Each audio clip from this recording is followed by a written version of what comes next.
faire le point, je retrouve François Hainaut, qui est premier vice-président à la CSN. Bonjour, Monsieur Hainaut. Bonjour, Mme Bégin. Donc, M. Legault est prêt à bonifier son offre salariale si les syndiqués font preuve de plus d'ouverture sur l'organisation du travail. Comment vous réagissez à ça? C'est parce que, premièrement, le Premier ministre, lorsqu'il parle d'ouverture sur plus de flexibilité, on parle des enjeux aux différentes tables sectorielles qu'on a présentement. Et pour nous, mais les enjeux salariaux sont à la table centrale même. On a toujours fait preuve d'ouverture, là, puis écoutez, on veut discuter, mais on trouve ça encore bizarre présentement qu'on revienne encore sur la place publique lorsqu'on tente de créer du mouvement. Il y a un conciliateur à la table de négociation présentement qui traite de certains enjeux de la table centrale. Et là, le premier ministre ressort. On aimerait que la négociation, ça fait longtemps qu'on le dit, on aimerait que la négociation se passe à la table de négociation. Sur les enjeux de flexibilité, mais faut comprendre aussi, et puis c'est ce que le ministre Dubé a placé également, il y a certains enjeux, c'est des enjeux locaux. Donc, c'est pas nous qui l'avons fait, là, c'est dans la loi 37 que c'est fait, que des enjeux locaux, il y a des enjeux dans le cadre du secteur, donc des enjeux sectoriaux, et il y a également des enjeux à la table centrale. Et ce qu'on trouve bizarre, dépendamment de ce qu'ils veulent aller, des fois, ils utilisent la loi pour dire que le conciliateur ne pourra pas traiter des causes monétaires parce que c'est écrit dans la loi 37. Mais dans la loi 37 également, c'est écrit qu'il y a des enjeux locaux qui doivent être négociés aux tables locales. Mais là, ce coup-là, on veut balayer ça de la main puis ramener ça à la table centrale. Donc, c'est toujours comme un poids, deux mesures, là. Donc, on trouve ça un peu bizarre présentement. Mais écoutez, on va l'analyser. Nous, on ne demande pas mieux que on veut un règlement avant les fêtes. Donc, s'il peut y avoir du mouvement aux tables de négociation, tant mieux. Là, minimalement, on nous offre plus d'argent, mais c'est clair qu'il va falloir que le premier ministre arrête son discours de dire qu'on donne 14,4 %. La vraie augmentation de la grande majorité de nos membres, on parle d'une augmentation de 10,3 % sur 5 ans, ce qui est nettement insuffisant.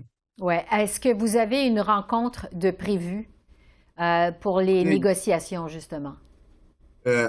Nos négociateurs, négociatrices sont à la table de négociation présentement aujourd'hui avec le conciliateur. Et ça se passe comment?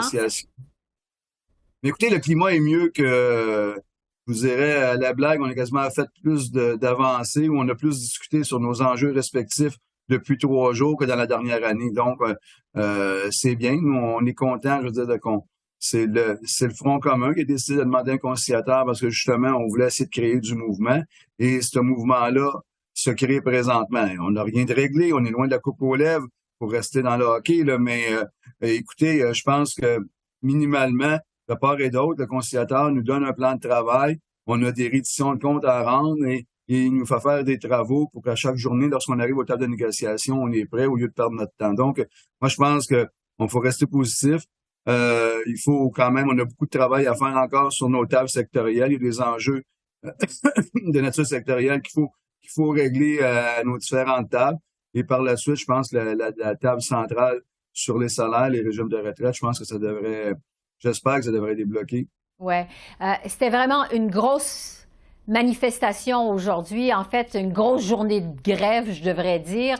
Rappelez-nous, qui était en grève exactement? Écoutez, aujourd'hui, vous avez le Front commun qui est composé de la CSN, de la FTQ, de la CSQ et de la PTS. Il y a les professeurs de la Fédération autonome de l'enseignement, donc qui regroupe environ 65 000 personnes. Nous, le Front commun, on parle de 420 000 personnes.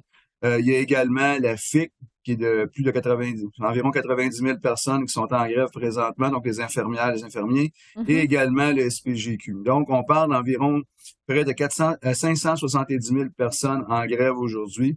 Ça en fait la plus grosse grève de l'histoire du Canada, mais également, ce qu'il faut souligner, de ces 570 000 personnes en grève, il y a environ 450 000 femmes en grève présentement aujourd'hui, ce qui représente une très, très grande partie de la population active féminine là, en grève aujourd'hui au Québec. Selon un sondage léger qui a été réalisé pour le compte de la FIC des infirmières, justement, il y a 7 Québécois sur 10 qui appuient la grève des infirmières.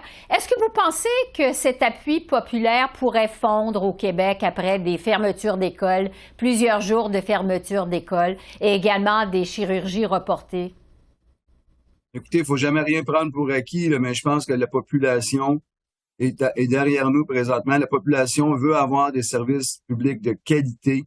Et donc, s'il y a une chose que la pandémie aura permis, c'est de mettre en évidence la nécessité d'avoir des services publics de qualité avec des travailleuses et des travailleurs qui sont là, qui répondent présents tous les jours.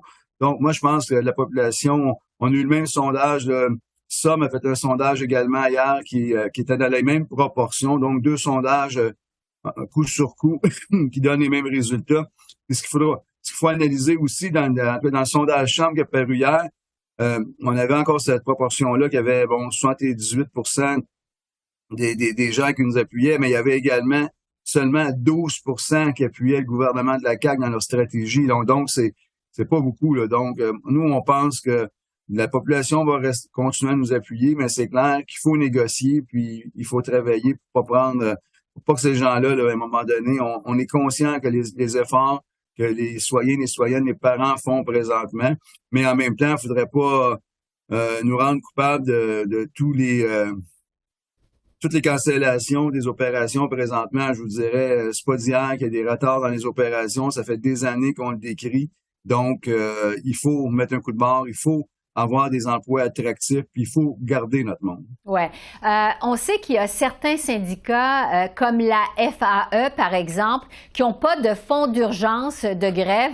Et parfois, il y a des couples qui sont tous les deux en grève. Donc, ça grève vraiment une famille, sans jeu de mots.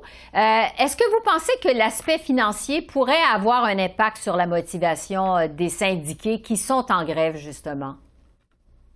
Mais c'est clair que ça peut être une stratégie du gouvernement d'essayer d'appauvrir l'ensemble des travailleuses et travailleurs. Je vous dirais, nous, à la CSN, nos 170 000 membres en grève présentement ont un fonds de grève. Donc, automatiquement, après 3 jours de grève, nos membres vont recevoir une prestation là, de grève et plusieurs de nos syndicats ont des fonds locaux également pour s'assurer là, que les personnes perdent le moins possible de salaire lorsqu'ils sont en grève. Oui. De votre côté, la CSN, c'était donc votre dernière de 3 journées de grève. C'est quoi la suite? Qu'est-ce qui s'en vient? Écoutez, nous, vous savez, on a un mandat de grève général et limité qui devait être précédé de 2 courtes séquences de grève.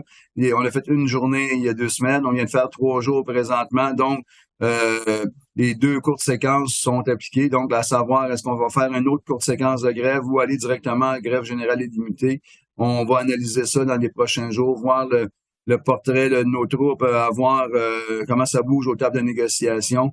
Il est clair là, que le Front commun, on va se rencontrer là, en fin de semaine et faire le point, là, puis en parler avec nos instances respectives là, pour faire le point. Mais il est clair qu'on va maintenir la mobilisation. Là. Ouais. Ça, c'est certain qu'on va maintenir la mobilisation. On va continuer de vous suivre. François Hainaut, premier vice-président à la CSN. Merci beaucoup. Merci de votre temps. Merci beaucoup pour votre invitation, Mme Bégin. Au revoir. Au revoir.